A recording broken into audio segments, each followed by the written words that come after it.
नमस्कार दोस्तों जैसा कि आप सब जान ही गए होंगे कि कल पाकिस्तान, सऊदी अरब और टर्की के द्वारा मिलकर एक नया डिफेंस पैक्ट साइन किया गया है जिसका नाम है मक्का डिफेंस एग्रीमेंट। और इसके तहत बताया जा रहा है कि अगर किसी भी एक देश के ऊपर हमला हुआ मतलब वो सभी के ऊपर माना जाएगा। मतलब ये एक बहुत बड़ा बदलाव आपको पूरे मिडिल ईस्ट में देखने को मिलेगा, और स्पेशली क्योंकि टर्की और सऊदी अरब यहां पर साथ में आ रहे हैं। क्योंकि हम सब जानते हैं पाकिस्तान और सऊदी के बीच में तो ऑलरेडी एग्रीमेंट चल रहा था, लेकिन टर्की के आने की वजह से यहां पर पूरा गेम चेंज हो जाता है। लेकिन साथ ही साथ मैं आपको बता दूं, ईरान इन्होंने साफ साफ धमकी दे दी है कि देखो कितना भी एग्रीमेंट कर लो, कुछ भी कर लो, इससे कुछ होना जाना नहीं है। आप देख सकते हो ये खबर, Saudi Arabia, Pakistan and Turkey sign defence deal amid regional turmoil. तो इसको ओवरऑल पर्सपेक्टिव से हम समझेंगे कि आखिरकार ये जो डिफेंस एग्रीमेंट है ये है क्या, इनफैक्ट भारत के ऊपर भी क्या असर हो सकता है, लेकिन साथ ही साथ ईरान वो क्यों यहां पर एक प्रकार से इसको एक पेपर एग्रीमेंट की तरह कह रहा है कि बस एक कागज का टुकड़ा और कुछ नहीं है।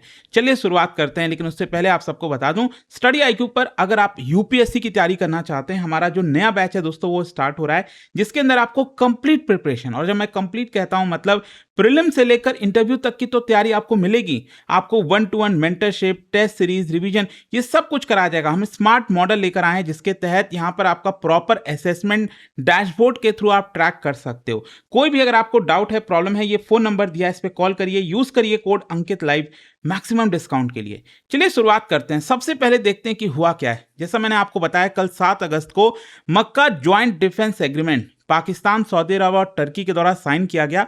और बताया जा रहा है कि वेस्ट एशिया में रिसेंट ईयर्स में ये one of the biggest geopolitical development है। एंड बताया गया है कई एनालिस्ट के द्वारा कि एक प्रकार से ये इस्लामिक नेटो की शुरुआत है। खैर, इसके पीछे का बैकग्राउंड समझिए कि ये जो एग्रीमेंट है वो साइन ही क्यों किया गया। इसके पीछे का कारण काफी लंबा है, क्योंकि देखो ये कोई ऐसा नहीं है कि रातों रात कुछ ऐसी चीजें हो गई। बेसिकली अगर आप देखोगे, कई दशकों से ऑलरेडी पाकिस्तान और सऊदी अरब के बीच में मिलिट्री कोऑपरेशन चल रहा था। आई डोंट नो आप में से कितने लोगों को पता है, बट अगर आप देखेंगे तो पाकिस्तान ने हजारों जो सऊदी मिलिट्री पर्सनल हैं उनको ट्रेनिंग दी है। जो पाकिस्तान है वो अपने सैनिकों को सऊदी अरब के अंदर कई बार तैनात किया हुआ है। यहां पर रेगुलर ज्वाइंट मिलिट्री एक्सरसाइज होता रहता था सऊदी अरब और पाकिस्तान के बीच में, और यहां पर आर्म्स एक्सपोर्ट, एम्यूनिशन का एक्सपोर्ट सऊदी अरब को देता रहता था पाकिस्तान। और साथ ही साथ सऊदी की जो टेरिटरी है वहां पर इंस्टेबिलिटी वगैरह के दौरान भी प्रोटेक्शन का भी काम करता था। कई बार इस तरह की चीजें हुई हैं। और फाइनली पिछले साल सितंबर 2025 में पाकिस्तान और सऊदी अरब ने strategic mutual defence agreement sign किया था, और उसमें कहा गया था कि अगर दोनों में से किसी भी एक देश के ऊपर हमला होता है मतलब वो दोनों के ऊपर माना जाएगा। तो कहीं ना कहीं ये जो 2026 का एग्रीमेंट है जो कल साइन हुआ वो इसको फर्दर एनहेंस कर देता है। अब क्वेश्चन यहां पर सबसे पहले ये आता है कि टर्की को इंक्लूड करने की क्या जरूरत पड़ गई। देखो, टर्की आज के डेट में अगर आप देखोगे दुनिया का one of the fastest growing defence manufacturer बन गया है। स्पेशली इनके जो ड्रोन्स हैं, टर्की के ड्रोन्स मतलब वर्ल्ड फेमस हो गए हैं। Bayraktar combat drones, cruise missile, air defence system, naval vessels, armoured vehicles, electronic warfare system. और टर्की के पास ऐसा क्यों है? क्योंकि आप सब जानते होंगे टर्की नेटो का सदस्य है, और आप अगर नेटो के मेंबर हो तो आपको बहुत सारा एक्सपीरियंस मिलता है। तो यहाँ पर जो नेटो की स्टैंडिंग मिलिट्री ट्रेनिंग है वो टर्की के पास है, एक काफ़ी बड़ा कन्वेंशनल आर्म्ड फोर्स टर्की के पास है, और ऑपरेशनल एक्सपीरियंस है। ये सबसे बड़ी चीज़ है। यहाँ पर सीरिया हो, लीबिया हो, इराक, कई जगह पर उसके पास ऑलरेडी एक्सपीरियंस है। तो सऊदी अरब को इससे क्या मिलेगा? जो मिलिट्री टेक्नोलॉजी है एडवांस वाली वो मिल जाएगी। पाकिस्तान के पास भी अपॉर्चुनिटी आएगी कि वो ज्वाइंट प्रोडक्शन कर सकेगा टर्की के साथ मिलकर। तो दैट इज वाई टर्की को यहां पर इंक्लूड किया गया। अब क्वेश्चन ये आता है कि अभी ये एग्रीमेंट क्यों साइन किया गया? जाहिर सी बात है, आप सब जानते हो पूरे वेस्ट एशिया में जिस तरह का माहौल बना हुआ है, जिस तरह से वॉर छिड़ा, यूएस ईरान का वॉर चल ही रहा है, मतलब वो रुकेगा कब पता ही नहीं, लेकिन ये सारी चीजें हो रही हैं। और यहां पर ईरान ने अपनी तरफ से कई मिसाइलें भी दागी सऊदी अरब के ऊपर। तो ये जो पूरा डिस्टर्बेंस आया है ना, यहां पर इंफ्रास्ट्रक्चर को बचाने के लिए, पोर्ट्स को बचाने के लिए जो कंसर्न हुआ है कि जिस तरह से यूएस हमारी मदद नहीं कर पा रहा है, क्योंकि ये बात सही है कि यूएस के बहुत सारे जो अपने एंटी डिफेंस मिसाइल सिस्टम वगैरह है वो अमेरिका ने डिप्लॉय कर रखे थे वेस्ट एशिया में अलग अलग जगहों पर।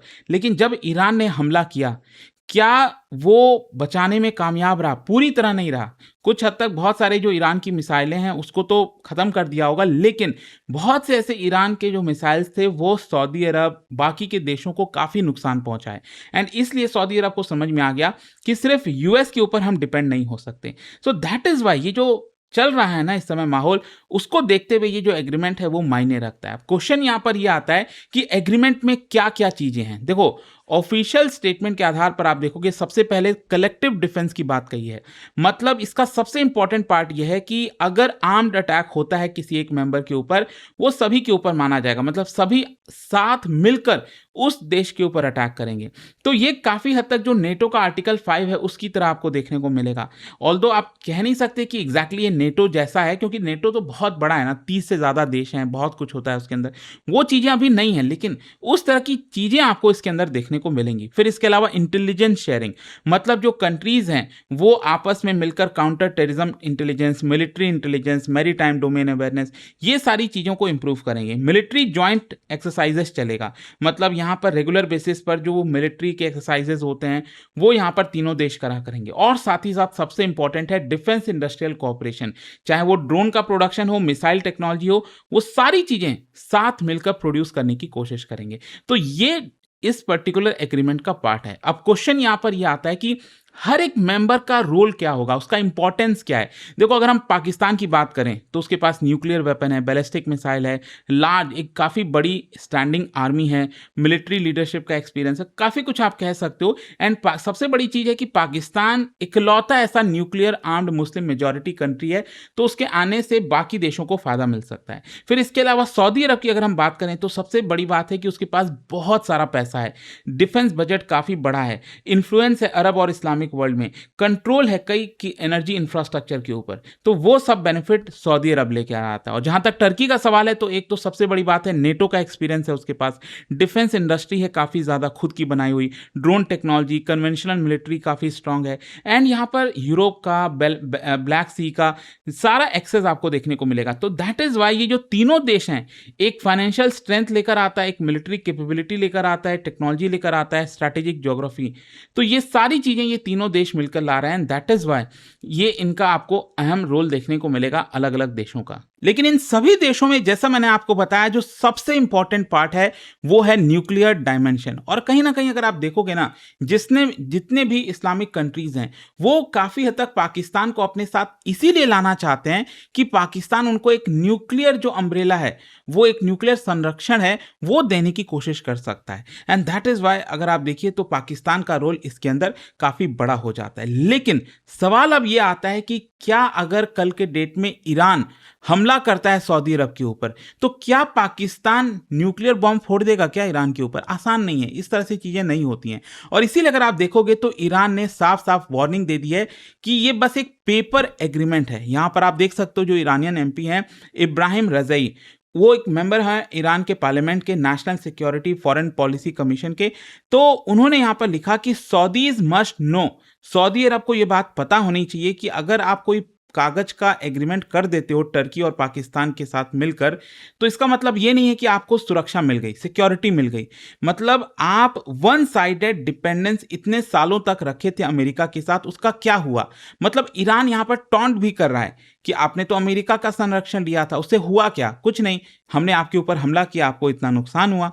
सो ही फर्दर सजेस्टेड कि जो सऊदी अरब है उसको एक्सटर्नल सिक्योरिटी के ऊपर डिपेंड होने के बजाय अपने खुद की जो शक्ति है उसको बढ़ाने की कोशिश करनी चाहिए। तो खैर यहाँ पर सवाल ये आता है कि ईरान ने पेपर एग्रीमेंट क्यों बोला, और ये बात सही भी है। दुनिया में कहीं पर भी आप देखोगे ना, इस तरह के जब भी एग्रीमेंट हुए हैं कोई बहुत सक्सेसफुल नहीं हुआ है, क्योंकि अल्टीमेटली अगर मान लो सऊदी अरब के ऊपर या टर्की पाकिस्तान के ऊपर कोई भी हमला होता है, अब जैसे फॉर एग्जाम्पल भारत और पाकिस्तान के बीच में फिर से कोई युद्ध हो गया, तो क्या आपको लगता है कि यहाँ पर सऊदी अरब कूदेगा? सऊदी अरब क्या भारत पर हमला करेगा? नहीं है ये चीज़, क्योंकि political will, domestic public opinion opinion, military readiness, बहुत सारी चीज़ों का फर्क पड़ता है।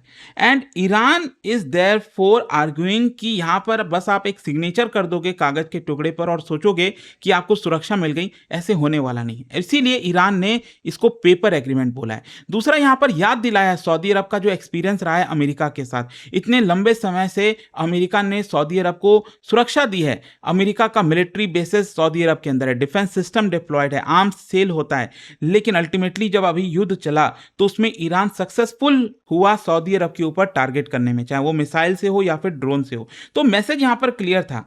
यहां पर बेसिकली यही कहा जा रहा था कि यूएस से आप अपनी जो सुरक्षा है वो सोचोगे कि टर्की और पाकिस्तान भी दे देंगे, तो ऑटोमेटिकली ऐसा हो नहीं पाएगा। और तीसरा देखो, साइकोलॉजिकल सिग्नलिंग भी होती है जब भी इस तरह की चीजें होती हैं। ऑल्दो यहां पर जो सऊदी अरब, पाकिस्तान और टर्की ने मिलकर ये एग्रीमेंट साइन किया है, उसमें ये नहीं कहा गया है कि हम ईरान से लड़ेंगे, ऐसा कुछ नहीं है उसके अंदर। लेकिन हाँ, इनडायरेक्टली सबको ये बात पता है कि कहीं ना कहीं ईरान को देखते हुए ये सारी चीजें हो रही हैं, ये एग्रीमेंट हो रहा है। और इसीलिए अगर आप देखो तो ये साइकोलॉजिकल सिग्नलिंग है ईरान की तरफ से। ईरान भी अपने डोमेस्टिक ऑडियंस को बता रहा है ना कि देखो इस एग्रीमेंट से कुछ होगा नहीं, आपको चिंता करने की जरूरत नहीं है। जहां तक सवाल है भारत का, अगेन ध्यान रखिएगा, यहां पर हार्डली आप कह सकते हैं कि भारत को टारगेट करते हुए, आई डोंट नो, पता नहीं कोई यूट्यूब वगैरह पर कुछ लोग ऐसी वीडियो बना देंगे कि भाई भारत को टारगेट करके ऐसा हुआ, ऐसा कुछ भी नहीं है। यहाँ पर स्पेशली भारत का जो रिलेशन आप देखिए सऊदी अरब के साथ काफ़ी हद तक ठीक है, तो ऐसा नहीं होने वाला। जैसे मैंने आपको पहले ही बताया कि भारत पाकिस्तान के बीच में कुछ होगा तो सऊदी अरब कुछ ऐसा करने वाला है। लेकिन हाँ, डेफिनेटली क्योंकि पाकिस्तान हमारा पड़ोसी देश है, टेररिज्म वगैरह फैलाता रहता है, चीज़ें होती रहती हैं, तो जब भी इस तरह के डेवलपमेंट होते हैं तो भारत की नज़र अक्सर इन सारी चीज़ों पर अच्छे से होती है। अच्छा, सवाल लास्ट में ये आता है कि क्या और भी देश इसमें ज्वाइन कर सकते हैं? हो सकता है, बिल्कुल, और भी कई जो फ्रेंडली स्टेट्स हैं वो भी शायद इसका पार्ट बन सकते हैं। डिपेंड करता है यहाँ पर जो फ्यूचर कॉपरेशन है वो कौन कौन से चीज़ों में होगा। साइबर डिफेंस वो भी यहाँ पर और ज़्यादा ब्रॉड हो सकता है, देखने वाली बात होगी। बट आई होप कि इस वीडियो से जो भी कुछ हुआ है कल से वो आपको समझ में आ गया होगा। और जाने से पहले एक बहुत ही interesting question with reference to Middle East को रेफरेंस में रखते हुए ये दो स्टेटमेंट दिया हुआ है, आपको बताना है कौन सा करेक्ट है। और इसका जो राइट आंसर है आप सब जानते हैं, मेरे इंस्टाग्राम पर आपको मिलेगा। वहां पर अगर आप नहीं हो कोई बात नहीं, टेलीग्राम से ले सकते हैं इसका सही उत्तर। और दोस्तों, जैसे मैंने आपको बताया, अगर आप यूपीएससी की तैयारी कर रहे हैं, स्टडी आईक्यू के साथ जुड़िए। यहां पर प्रीलिम से लेकर इंटरव्यू तक की तो हम तैयारी कराएंगे। 18 बुक्स का पूरा सेट हम आपके घर पर भेज देंगे। प्रीलिम्स क्रैक करने पर पूरा फी भी हम आपको रिफंड कर देंगे। मेंटरशिप, टेस्ट सीरीज, सब कुछ आपको मिल जाएगा। कोई भी अगर आपको डाउट है, प्रॉब्लम है, अभी भी ये फोन नंबर दिया है, इस पे कॉल करिए। डायरेक्टली परचेस करने के लिए लिंक कमेंट सेक्शन में दिया हुआ है, वहां पर जाकर यूज करिए कोड अंकित लाइव मैक्सिमम डिस्काउंट के लिए। स्टडी IQ IAS, आपका सिलेक्शन हमारा मिशन।